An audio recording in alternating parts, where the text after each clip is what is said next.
আজি photo print out কৰি ঘৰত সংৰক্ষণ কৰি ৰাখিব ক'লে, কালি তাত মালা দিব, পৰহি তাত ধূপ ধূনা দিব, তাৰ পিছত কিন্তু তাৰ পৰাই মূৰ্তি পূজা আৰম্ভ হ'ব। আৰবত কিন্তু মূৰ্তি পূজা তেনেকেই আৰম্ভ হৈছিলে আৰু দিনী ইছলামত এটা মূৰ্তি পূজা আনিবলৈ চেষ্টা কৰি আছে। আধুনিকতাৰ চাদৰৰ আঁৰত ইছলামৰ নৈতিকতা হেৰুৱাই পেলাইছে। ইছলামৰ চাদৰ উৰি লৈ ইহুদীৰ এজেণ্ট হৈ কাম কৰি থকা সন্দেহ হৈছিল, এতিয়া বিশ্বাসত পৰিণত হৈছে। দিনে ইছলাম যদি যুক্তিতে চলিলেহেঁতেন, তেতিয়া কুফাৰ আৰু মুশ্ৰিকিন যেতিয়া আমাৰ দয়াৰ নবী সাল্লাল্লাহু তাআলা আলাইহি ওয়াসাল্লামৰ ওচৰত ৰিসালতৰ প্ৰমাণ ল'বলৈ আহিছিল, তেতিয়া আমাৰ দয়াৰ নবী যুক্তি দিলেহেঁতেন। জমিনত থিয় হৈ আকাশ মাৰ্গত চন্দ্ৰ দুই টুকুৰ কৰি আমাৰ দয়াৰ নবী সাল্লাল্লাহু তাআলা আলাইহি ওয়াসাল্লাম নেদেখালাহেঁতেন। আপোনাৰ এই পচা যুক্তি দিনে ইছলামত কাম নহয়। আপোনাৰ এই পচা যুক্তিৰ জৰিয়তে দিনে ইছলাম নচলে, আমাৰ দয়াৰ নবী সাল্লাল্লাহু তাআলা আলাইহি ওয়াসাল্লামৰ শৰীয়ত নচলে। আপুনি ফটো সম্পৰ্কে আজি এনেকুৱা মন্তব্য দিয়াত আপোনাৰ এক অকণমানো লাজ নালাগিল নে? প্যাৰে ভাই বন্ধুসকল, ভিডিঅ'টো অতি গুৰুত্বপূৰ্ণ, এটা শ্বেয়াৰ কৰিবলৈ নাপাহৰিব। আসসালামু আলাইকুম ওয়া রাহমাতুল্লাহি ওয়া বারাকাতুহু। লাকাল হামদু ইয়া আল্লাহ, আসসালাতু ওয়াসসালামু আলা রাসূলিল্লাহ, আলিকা ওয়া আসহাবিকা ইয়া সাইয়্যিদি ইয়া হাবিবাল্লাহ ওয়া বা'দ। প্ৰিয় দৰ্শক, বিশেষ ব্যস্ততাৰ মাজতো অকণমান সময় উলিয়াই এটা গুৰুত্বপূৰ্ণ বিষয় আলোচনা কৰিবলৈ যত্ন কৰিম। আচলতে এইবিলাক বিষয়ত মই পূৰ্বতেও মাত মতা নাছিলোঁ আৰু আজিও মাতাৰ ইচ্ছাই নাছিলে, কিন্তু আমাৰ সোণৰ অসমৰ বিভিন্ন প্ৰান্তৰ পৰা বহু সংখ্যক উলামাই কেৰাম আৰু সাধাৰণ ইছলাম দৰদী ভাই বন্ধুসকলে মোক ফোন কৰিলে, মোক মেছেজ কৰিলে, ক'লে যে হুজুৰ বা মুফতি সাহেব, আপোনাৰ মন্তব্যৰ আশাৰে আমি বাট চাই আছোঁ, তো অলপ এই বিষয়ে আপুনি কিবা আমাক জনালে সুখী হ'ম। ভিডিঅ'টো স্কিপ নকৰাকৈ শেষলৈকে চাব আৰু যদি আলোচনাখিনি ভাল লাগে এটা এটা শ্বেয়াৰ কৰি আগলৈ আনক চাবলৈ সুযোগ সুবিধা কৰি দিব বুলি আশাবাদী।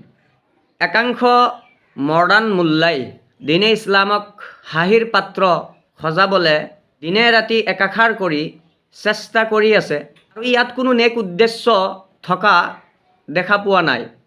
ইয়াত এটাই উদ্দেশ্য, কেইটামান টকা লাগে, ছ'চিয়েল মিডিয়াৰ পৰা বিতৰ্কিত কথাবোৰ এৰি দিব লাগে যাতে ভিডিঅ'বোৰ ভাইৰাল হয়, আৰু দুটামান টকাৰ কাৰণে ইছলামক হাঁহিৰ পাত্ৰ সজাবলৈ কিন্তু কোনোফালে চেষ্টা কম কৰা নাই।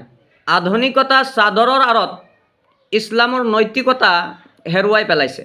ইছলাম যে একমাত্ৰ দলিলৰ ওপৰত নিৰ্ভৰ কৰে, এইটো হ'বলৈ একাংশ মডাৰ্ণ মোল্লাই গমেই নাপায়। যদি যুক্তিৰে ইছলাম চলিলেহেঁতেন, তেতিয়াহ'লে আম্বিয়াই কেৰাম, মুৰচালিনে আজাম সকলক মুআজিজা আল্লাহ ৰাব্বুল আলামিনে কিয় দিছিলে? ইছলামৰ চাদৰ উৰি লৈ ইহুদীৰ এজেণ্ট হৈ কাম কৰি থকা সন্দেহ হৈছিল, কিন্তু 2-4 দিনৰ পৰা বিশ্বাসত পৰিণত হৈছে। কাৰণ যিবোৰ কথা এতিয়া ভিডিঅ' মাধ্যমে দেখা পোৱা গৈছে, এইটো আলিমটো বাদে দিলোঁ, কোনো মুছলমান সাধাৰণ মানুহৰো তেনেকুৱা কথা হ'ব নালাগে। এজন ব্যক্তি কিমান নফ্সপ্ৰস্ত, শ্বাহৱাতপ্ৰস্ত হ'লে এনেকুৱা মন্তব্য দাঙি ধৰিব পাৰে? বিষয়টো কিন্তু বহুতেই আচৰিত বিষয়। আমাৰ দয়াৰ নবী তাজদাৰে কায়নাত চুলতানে কৌন মাকা আহমেদ মুজতবা মুহাম্মদ মুস্তাফা সাল্লাল্লাহু তাআলা আলাইহি ওয়াসাল্লামৰ শৰীয়তে মুত্তাহাৰাক লৈ, দিনে ইছলামক লৈ এনেকুৱা মন্তব্য চাগে এই 1450 বছৰৰ ভিতৰত কোনো এজন ইছলামৰ নাম লৈ এনেকুৱা মন্তব্য দিয়া নাছিলে। আমাৰ দয়াৰ নবী তাজদাৰে কায়নাত চুলতানে দু আলম সাল্লাল্লাহু তাআলা আলাইহি ওয়াসাল্লাম সম্পৰ্কে, মুজাসসামা সম্পৰ্কে কেনেধৰণৰ আদেশ আমাক দিছে, আৰু সেইবিলাক হাদিছ নুই কৰি, সেইবিলাক হাদিছ এৰি নিজৰ মনে কৰা দলিল নোহোৱা কিছুমান কথা ছ'চিয়েল মিডিয়াত এৰি নিজকে মহাজ্ঞানী, মহাপণ্ডিত সজাবলৈ চেষ্টা কৰি আছে। আমাৰ দয়াৰ নবী সাল্লাল্লাহু তাআলা আলাইহি ওয়াসাল্লাম ফটো সম্পৰ্কে কেনেধৰণে আলোচনা কৰিছিল ওলামাসকলে জানে। মিশকাত শৰীফৰ মাজত আছে, মুছলিমৰ, সহি মুছলিমৰ মাজতো আল্লামা শেখ মুসলিম ইবনে হাজ্জাজ আল কুশাইরি রাহিমাহুল্লাহ সহিহ মুসলিমের মাজত হাদিস আনিছে।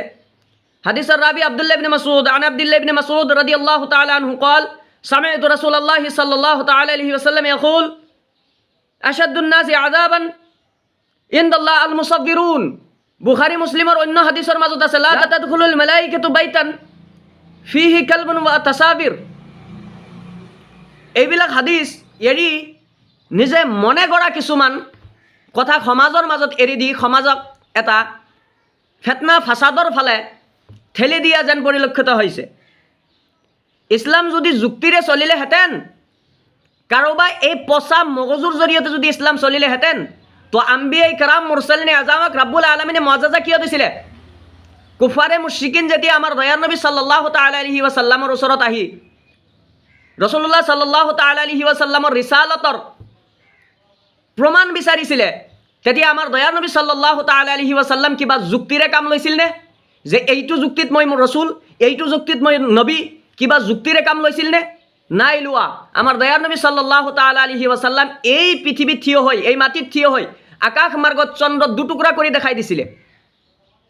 কাৰণ দিনে ইছলাম কোনো যুক্তিত নচলে, একমাত্ৰ কোৰআন আৰু হাদিছ ইজমা কিয়াছ যিবোৰ দলিল আছে এইবোৰ দলিল ভিত্তিতে হ'ব।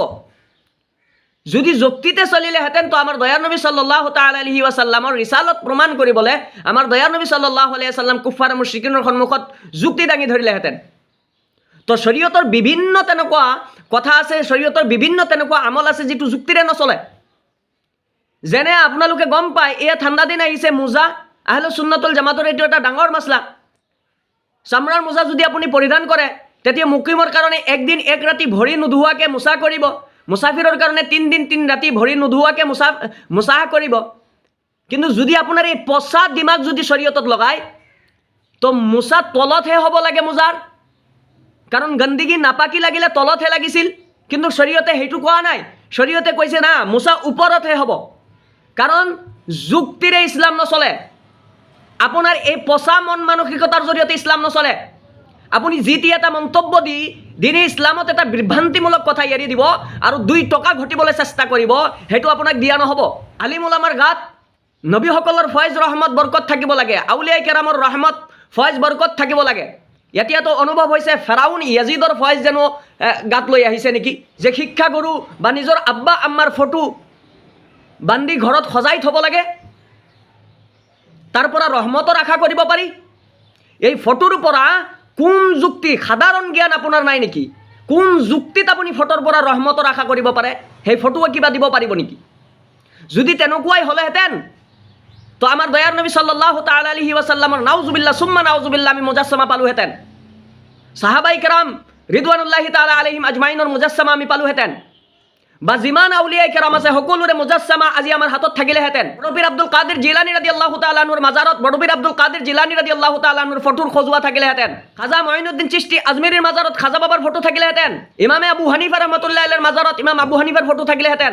কিন্তু পৃথিৱীত যিমান ধৰ্মীয় স্থান আছে, ইছলাম ধৰ্মীয় স্থান, যেনে মছজিদ হওক, মাদ্ৰাছাত হওক, মাজাৰত হওক, কোনো বুজুৰ্গৰ ফটো কিন্তু তাত সংৰক্ষণ কৰি ৰাখি থোৱা হোৱা নাই। নতুনকৈ এটা এক নাভূত নাচুত কথা সমাজৰ মাজত এৰি দিলে।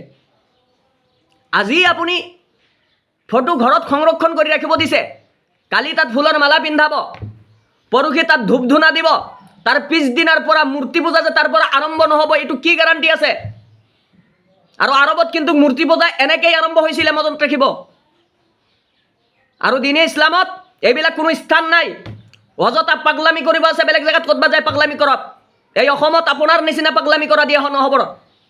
দিনে ইছলাম লৈ যেতিয়া ইচ্ছা তেতিয়া আপুনি খেলা কৰিব।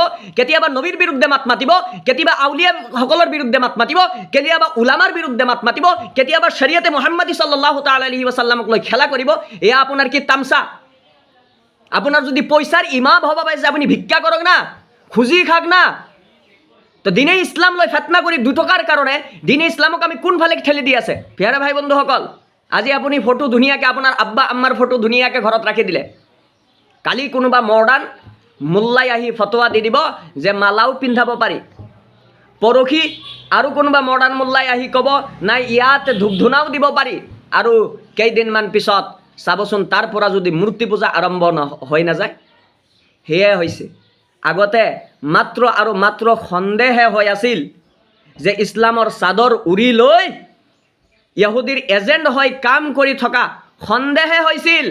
কিন্তু এতিয়া বিশ্বাসত পৰিণত হৈছে যে নিশ্চয় আৰু নিশ্চয় দিনে ইছলাম লৈ কাম কৰা নাই, বেলেগ কোনোবা ধৰ্মৰ এজেণ্ট হৈয়ে কাম কৰি আছে আৰু দিনে ইছলামৰ মাজত নিত্য নতুন কথাবোৰ সোমাই দি আছে। ভাই বন্ধুসকল, এয়া ইছলাম নহয়। আৰু আপুনি ভালকৈ জানে আৰু ভালকৈ জানে, মোবাইলৰ ফটো, কেমেৰাৰ ফটো যিমান টাইম মোবাইলৰ ভিতৰত থাকে, কেমেৰাৰ ভিতৰত থাকে, ইয়াৰ হুকুম কি নিশ্চয় জানে। আৰু তাৰপিছত প্ৰিণ্ট আউট কৰি ওলোৱাৰ পিছত, সংৰক্ষণ কৰাৰ পিছত তাৰ হুকুম কি ভালকৈ জানে। আৰু যদি নাজানে ভালকৈ কিতাপ পঢ়ি চাওক। এতিয়াও বহুত বাকী আছে আপোনাৰ গৱেষণা, এতিয়া বহুত বাকী আছে আপোনাৰ পঢ়া শুনা। পঢ়ক আমাৰ দয়াৰ নবী সাল্লাল্লাহু তাআলা আলাইহি ওয়াসাল্লামৰ হাদিস, আমাৰ দয়াৰ নবী সাল্লাল্লাহু তাআলা আলাইহি ওয়াসাল্লামৰ শৰীয়ত লৈ এনেকুৱা খেলা আপুনি নকৰিব।